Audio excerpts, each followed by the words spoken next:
जब आप घर बनाते हो तो सबसे ज़्यादा मेहनत क्या कहाँ लगती है? बेस बनाने में, बेसमेंट बनाने में, रूट बनाने में, फाउंडेशन बनाने में। इमेजिन कीजिए कि आप जो टॉप फ्लोर है उस पे बहुत मेहनत करो, उसको बहुत अच्छे से जितना रूट पे मेहनत करना चाहिए उसको टॉप फ्लोर को मेहनत कर रहे हो, तो कंसिक्वेंस क्या होगी? पेपर हाउस जैसा होगा ना, कोई झटका आएगी, कोई भूकंप आएगी या 10 साल के बाद वो खुद ही कोलैप्स हो जाएगी। उसी तरीके से देश जब ग्रोथ होता है ना, तो सबसे ज़्यादा मस्ट होता है कि उसकी बेस रूट कितनी स्ट्रॉन्ग है, मतलब उसकी जो बेसिक नीड्स है, रोटी कपड़ा मकान, वो कितनी सही से है, वो कैसे सस्टेनेबल है कि नहीं, कंजप्शन कितना सप्लाई हो रहा है कि नहीं, उसके अकॉर्डिंग एग्रीकल्चर तो सबसे इंपॉर्टेंट है, क्योंकि डेटा खा के आप जिंदा नहीं रह सकते।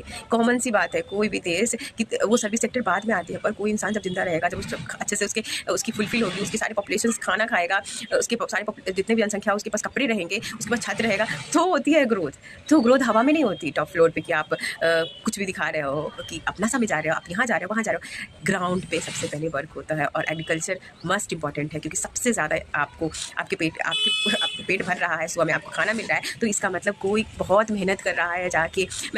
मुझे सबसे ज़्यादा मैं किसी को रिस्पेक्ट करती हूँ तो किसान को, और मैं बहुत लकी हूँ कि मैं किसान फैमिली से आती हूँ, मैं एग्रीकल्चर फैमिली से आती हूँ, जहाँ पे एग्रीकल्चर होता था मैं खुद देखी हूँ, और ये चीज़ मुझे सबसे ज़्यादा प्राउड देती है। मुझे कभी नहीं प्राउड होता है कि हाँ मेरे घर में डॉक्टर्स हैं, इंजीनियर्स हैं, मुझे सबसे ज़्यादा प्राउड होता है कि मेरे घर में खेती होती थी। अब है सो उसको दूसरे को दे दिया गया है, वो करके देता है जितना हमारा होता है। पर हमारे जब मैं छोटी थी तो मैं देखती थी कि खेती हमारे यहाँ होता था, और ये बहुत ही गर्व की बात है, क्योंकि बेस रूट स्ट्रांग नहीं होगी तो आप हवा में कुछ नहीं कर सकते। चाहे आप चांद पे चले जाओ, मंगल पे चले जाओ, आप वर्ल्ड कप जीत जाओ, आप कुछ भी कर लो, वर्ल्ड कप जीतने से क्या आपका पेट थोड़ी ना भर जाएगा। तो रूट स्ट्रांग होना बहुत ज़रूरी है, और कंट्री की रूट जब स्ट्रांग नहीं होगी तो आप झूठ मूठ का दिखा लो कितना भी कि आप ये कर ले रहे हो, आपके देश में इतने सारे रिचेस्ट है।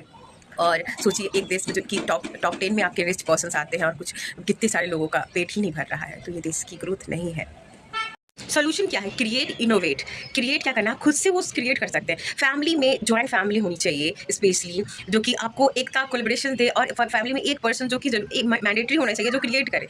एक पर्सन फार्मिंग करे, एक पर्सन आपका विलेज साइड है तो, नहीं तो आप खुद से क्रिएट कर सकते हैं क्लॉथिंग्स भी और कुछ भी सस्टेनेबल। एक पर्सन में भी आप सर्विस सेक्टर में हो सकता है, एक पर्सन स्पिरिचुअल फील्ड में हो सकता है। वैसे करके आपके घर में सारे फील्ड का पर्सन होना चाहिए। आपकी माइंडसेट यही रहेगी कि मोर इंजीनियर, मोर डॉक्टर। तो इंजीनियर मोर मतलब क्या, डिस्ट्रक्शंस मोर, क्योंकि वो कहीं कुछ कटेगी टूटेगी तो ही तो बनेगा कुछ। और मोर डॉक्टर मतलब मोर पेशेंट्स, और मोर पुलिस और एडमिनिस्ट्रेशन मतलब मोर क्राइम। तो रूट कॉज पे आपको काम करना ही पड़ेगा। रूट कॉज पे काम करने के लिए आपका फैमिली में ऐसा आपका माइंडसेट होना चाहिए कि हर पर्सन कुछ डिफरेंट करे।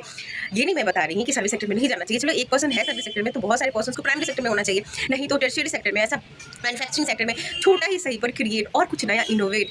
और रिसर्च, जो बहुत सारे जो रिसर्च होते हैं या बहुत सारी इनोवेशंस होते हैं, छोटी छोटी क्रिएशंस होती है, वहाँ बनाती है देश को स्ट्रॉन्ग। ये ऐसे नहीं कि बहुत मेरे घर में डॉक्टर है तो डॉक्टर है, इंजीनियर है, मेरे घर में गवर्नमेंट वाले है भर भर के, या कोई जैसे सेलिब्रिटी है टीवी